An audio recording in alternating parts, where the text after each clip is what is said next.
Hi friends, are you ready to begin your journey on distance, displacement, speed and velocity? We'll also talk about uniform and non-uniform motion. Let's learn these concepts in a more exciting and practical way. And at the end of the video, we'll do our top 3 questions on this topic. So get ready to fasten your seat belts. Let's start. Let's say you're traveling like me. How do you practically calculate the distance traveled? What about the speed of your vehicle? How do you calculate the displacement? Is it the same as distance? What about velocity? Is it the same as speed? Hold on, I think we have too many questions here. So let me stop the car. Before we answer all these questions, I think it'll be a good idea to really understand these terms first with the help of a simple example. And then we'll come back to our car example. So I'm going to get off the car and let's take a look at these terms first. Consider this example. Let's say this is the view from the top and your house is here and your friend's house is at the other end of the park there. And there is a road all along the park. Now let's say you travel to your friend's house like this. So along this road and then along this road. So what is the total distance traveled by you? It's going to be this distance plus this distance. Now how will you practically measure it? That's right. You can use a measuring tape like this, but you need a really long one. Now let's say this length is 40 meters and this length is 30 meters. So what is the total distance traveled? It's going to be 70 meters. And distance is defined as the total length of the path traveled. Now how do we calculate your displacement? Displacement is defined as the shortest distance from the initial to the final position. Your initial position is your house and the final position is your friend's house. So what is the shortest distance? That's right. It's going to be a straight line from here to here. So how do you calculate that displacement? Again, you can use a long measuring tape like this, or can you see the right angle triangle here? That's right. So we can apply Pythagoras theorem because the displacement is the hypotenuse of this right angle triangle here. So the displacement is going to be square root of 30 square plus 40 square. So that's 50 meters. And as you can see, it's less than the distance.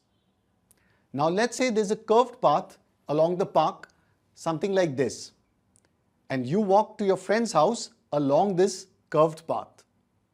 So the question is, what is your distance and displacement in this case?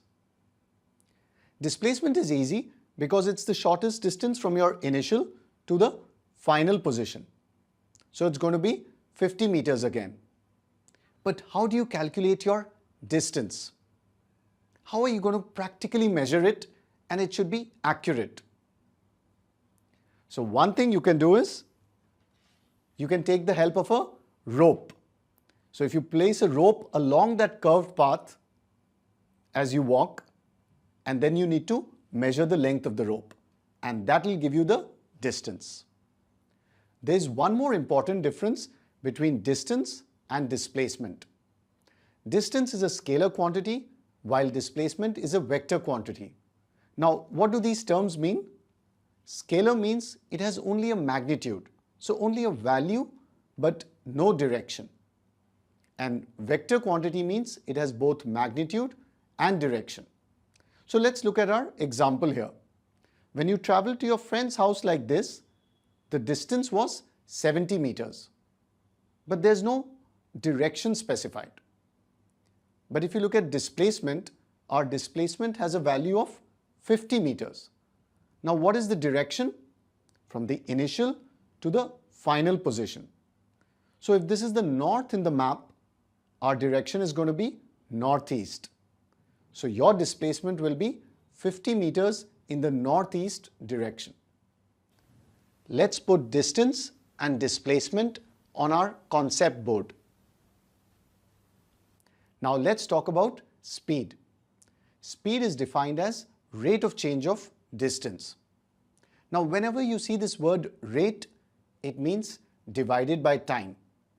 So the formula of speed is distance by time. Now let's take a look at our example. The distance we had traveled was 70 meters. Now let's say you took 1 minute 40 seconds to reach your friend's house. So how many seconds is that? That's right, 100 seconds. Now let's plug in the values and calculate your speed. So speed is going to be 70 meters by 100 seconds. So that's 0.7 meter per second. So that's the SI unit of speed because it's distance by time. So the unit is meter per second. Now let's talk about velocity. Velocity is defined as the rate of change of displacement. So similar to speed, the formula is going to be displacement by time. Now let's look again at our example. So our displacement was 50 meters and the time is the same, 1 minute 40 seconds. So what is your velocity? That's right, 50 meters by 100 seconds. So that's 0.5 meter per second. So speed and velocity have the same unit, meter per second. So just like distance and displacement were scalar vector pairs, so are speed and velocity. And it's easy to remember, S for speed, S for scalar, V for velocity, V for vector. Now let's go back to our example.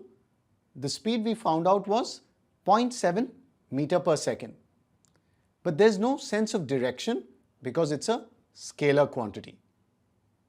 And what was our velocity? That's right, 0.5 meter per second. So what is the direction of the velocity here? It's along the northeast direction.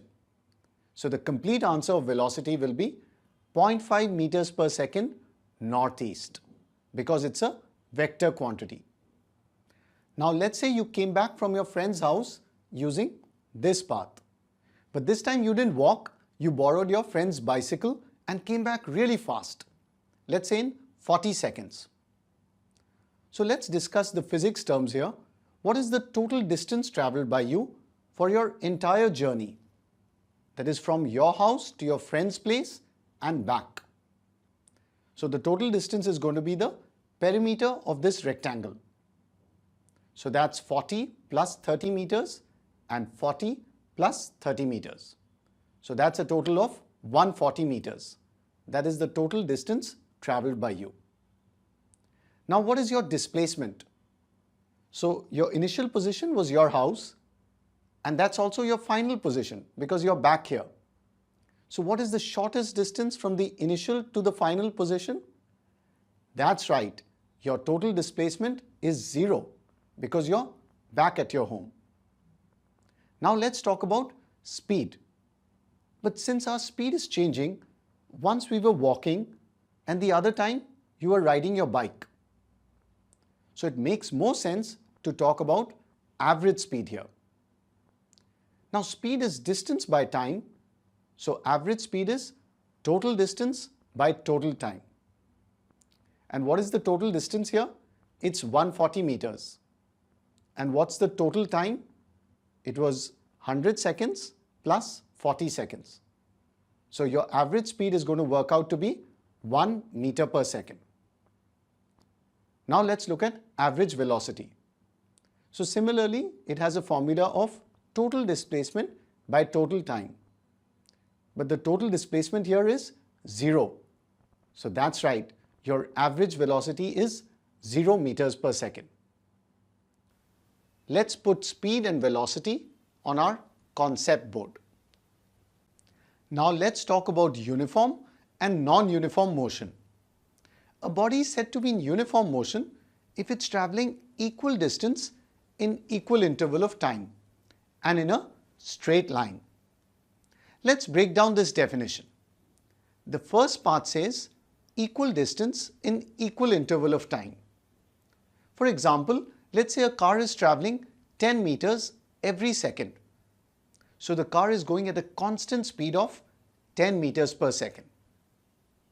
And the second part says it needs to be traveling in a straight line. So the direction is constant. So here we have constant speed and constant direction. And we know that velocity is speed with direction. So the car is basically moving at a constant velocity. And so uniform motion means a body is traveling at a constant velocity. Non-uniform motion is exactly the opposite of uniform motion. So does that mean it's unequal distances in unequal intervals of time? Hold on, that's going to be really confusing. So the time interval needs to be kept same. So non-uniform motion means a body is traveling unequal distances in equal intervals of time. Let's take an example. Let's say a car is traveling 5 meters in the first second, and 10 meters in the second second, and 7 meters in the third second. So can you see that the distances traveled every second are unequal here? So the speed is changing, and in non-uniform motion, the speed is not constant. Let's place uniform motion and non-uniform motion on our concept board. Now that we are done with the concepts, are you ready to solve the top 3 questions on this topic? Coming up for you right now. Friends, try solving these questions and do post your answers and doubts in the comments below. I promise to reply to all your comments as soon as possible. So I'm going to disappear and you pause the video here and give these questions a shot.